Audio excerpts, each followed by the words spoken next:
I'm Congressman Lee Zeldin. All over our country, everyday heroes serve and sacrifice for the greater good.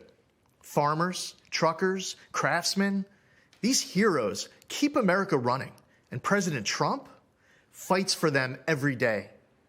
This year, we've especially relied on one particular group of heroes, frontline medical workers. Reality check on that, we want to turn to Dr. Van Gupta, pulmonologist and global health policy expert with the University of Washington Medical Center. Dr. Gupta, your reaction.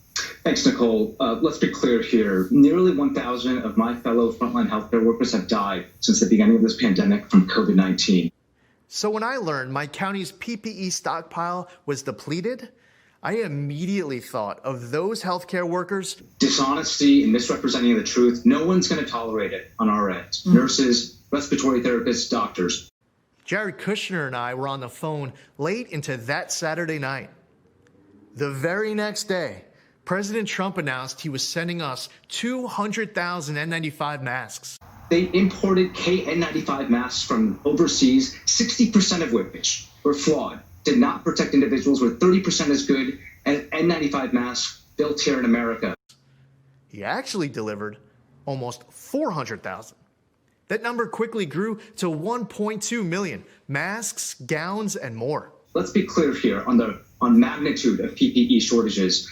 Mayor Bill de Blasio on April 1st said we need at least a minimum of 3.3 million N95 masks, among other items, gowns, you name it. 200,000 was a small fraction of what New York City actually needed. That's why you had nurses and other healthcare staff in trash bags as their main form of PPE multiple times throughout the worst of it.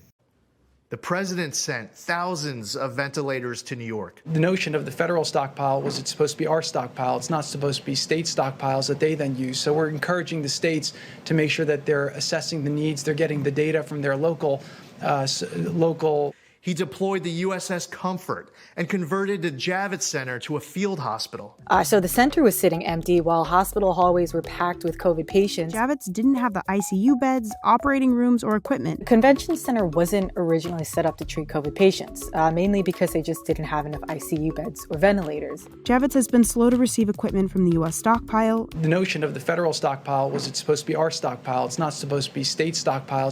His administration authorized our lab testing requests at blinding speed. So I said to my people, slow the testing down, please. During a once-in-a-century pandemic, an unforeseeable crisis sent to us from a faraway land, the president's effort for New York was phenomenal. There's no truth to any of this. Honesty matters.